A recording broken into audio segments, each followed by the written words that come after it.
Work gives you meaning and purpose, and life is empty without it. Stephen Hawking. Hawking isn't talking about the mundane stuff here. He was in the business of theory, big ideas, and the mysteries of the universe. When he talks about meaning and purpose, he's talking about creative work. The exploration of curiosity, the sense of progress that comes with mastery, and the feeling of delight and the discovery of novelty. That passion and purpose he's talking about is available to anyone willing to pursue it. In today's video, I'll cover the 7 steps to building a habit of creativity so you can waste less time struggling with motivation and spend more time developing your curiosities into passions. I've spent most of my life cultivating a habit of creativity. The last 20 years have been spent playing music almost every day. Playing in bands, recording songs, and rocking out has become an essential part of who I am. I added photography, videography, graphic design, and writing to my creative toolkit over the last year. Each skill builds off the last, allowing me to more fully realize my potential. All of these passions evolved into purpose the moment I realized by sharing my ideas online, I could help others improve their own lives. Motivation is no longer an obstacle. I work harder towards getting better, and yet it feels easier with each passing day. That's the power of a daily creative habit compounded over time. But a year ago, this was far from the case. In March of 2023, I found myself in a bit of a rut. I've always wanted to work in a creative field, but never pursued it. Maybe it was fear of failure, or maybe it was some hardwired limiting belief picked up along the way. But I found myself 32 with no career progression, a bad drinking habit, and nothing I could point to that made me feel proud.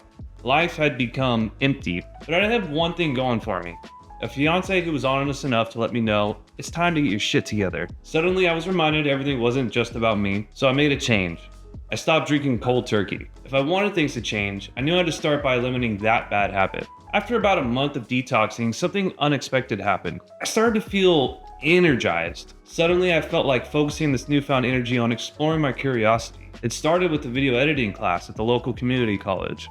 I'd shoot videos of my dog while hiking and edit them into reels for Instagram. Then it became a daily photography challenge where I would shoot, edit, and post a new photo every day. Naturally, this led to getting a nicer camera, and I started exploring filmmaking as a possible future. And you need scripts for film, so why not take a script writing course? Then I learned about writing online as a possible avenue for financial independence and started sharing my ideas on social media. 10 months later, I found myself here making YouTube videos and writing in all my spare time. I wake up excited to create, driven towards mastery, and dedicated to pursuing the life I always dreamed for myself. Creativity has made its comeback, and I love it. Research has shown that when we do creative things, it releases dopamine into the system. Dopamine is that little chemical everyone talks about that makes us feel good. When we feel good, we're more creative.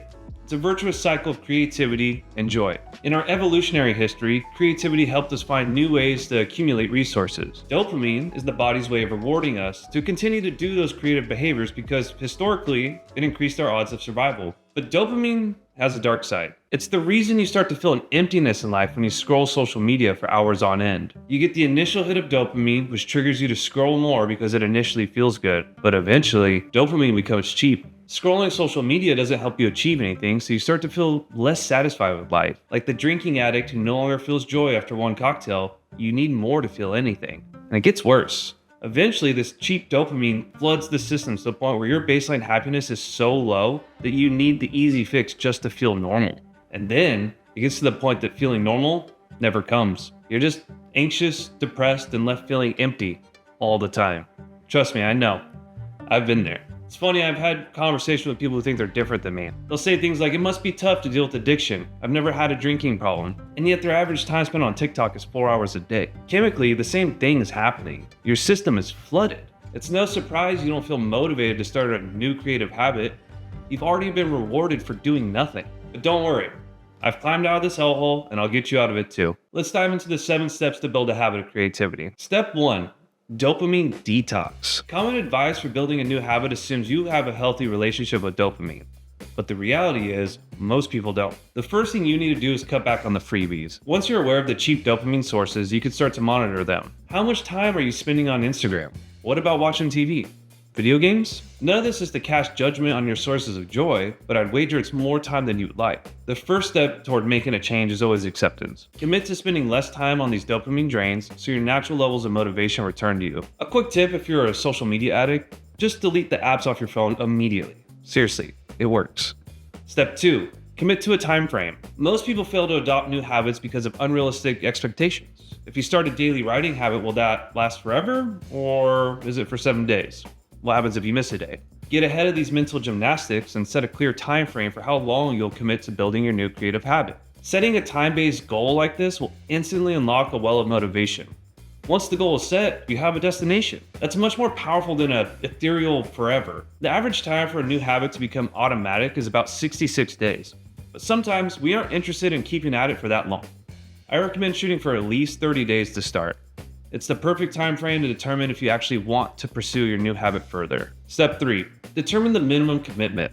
Another major pitfall in starting new creative habits is going too big too fast. Don't set out to start drawing for 2 hours a day. That's an instant recipe for failure. The bare minimum for success should be established ahead of time, so you know the standard on those days that it's really challenging to start. Something like, I will draw for 10 minutes every day for the next 30 days. 10 minutes is a pretty low bar. Most people spend 10 minutes a day looking at their phone before getting out of bed. I think you can do it.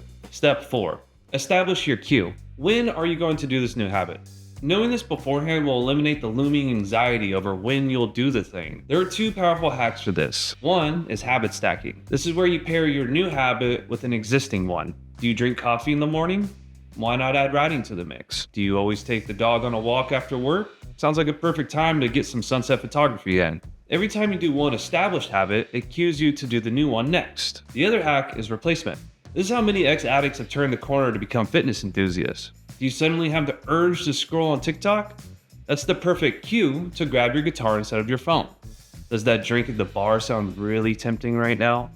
Why not grab a pen instead and do some creative journaling? These are mental algorithms that you get to establish. If this, then that.